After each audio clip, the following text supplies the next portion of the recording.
സാറിന് നിന്നെ കണ്ട അന്ന് മുതലേ ഇഷ്ടമായി. കേട്ടോ കുഞ്ഞമ്മേ, ഞങ്ങൾ ഈ കാര്യം അങ്ങോട്ട് പറഞ്ഞപ്പോഴല്ലേ ഐസക് സാർ എല്ലാം തുറന്നു പറയുന്നത്. എല്ലാവർക്കും ഗുണമുള്ള കാര്യമാണല്ലോ എന്ന് വെച്ചാ ഞാൻ ഇതിനെ സമ്മതിച്ചു. അയ്യോ, ഈ കാണായ സ്വത്തുക്കൾ മുഴുവനും അനുഭവിക്കാൻ ആരുണ്ട്? നേര് പറഞ്ഞാലേ നിന്റെ ഭാഗ്യവാടി കുഞ്ഞ്. അത് നേരാ ചേച്ചി, ഓരോന്ന് നടക്കാനുള്ള നേരത്തെ അങ്ങ് നടക്കും. നമ്മുടെ പെരുന്നാളിന്റെ തലേന്ന് രാത്രി ഞങ്ങൾ ഐസക് സാറിനെ ഇങ്ങോട്ട് ക്ഷണിച്ചിട്ടുണ്ട്.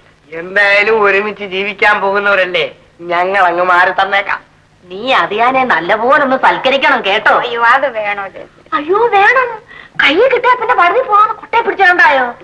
പിന്നെ നമുക്ക് 2 താറാവിനെ മേടിക്കണം. ദാ മറ്റവനെ കുപ്പി.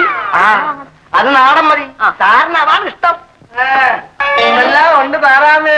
വിശേഷം കുഞ്ഞമ്മയുടെ കാര്യം വല്ലതും ആയോ?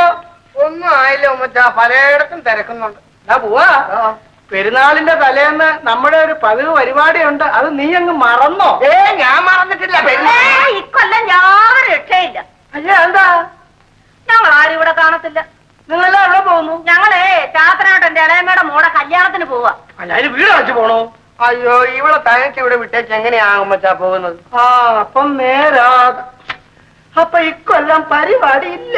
ഇക്കൊല്ലത്തെ പരിപാടിയും അടുത്ത കൊല്ലത്തും കൂടി ചേർത്ത് പൊടി പൂരമായിട്ട് നമുക്ക് അടുത്ത കൊല്ലം നടത്തി കളയാൻ മച്ചാ. അത് ശരിയാ. അപ്പൊ ഞാൻ ഇറങ്ങുവാ.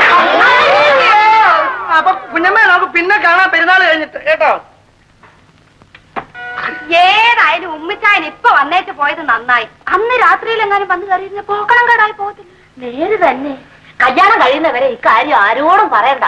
എല്ലാരും അസൂയക്കാരാണെന്നേ. കല്യാണം കഴിഞ്ഞാലും പറയണ്ട, അല്ലെങ്കിലേ എന്റെ കാലം കുടക്കാനാ. ഇപ്പൊ മുളങ്കാലാക്കിയാ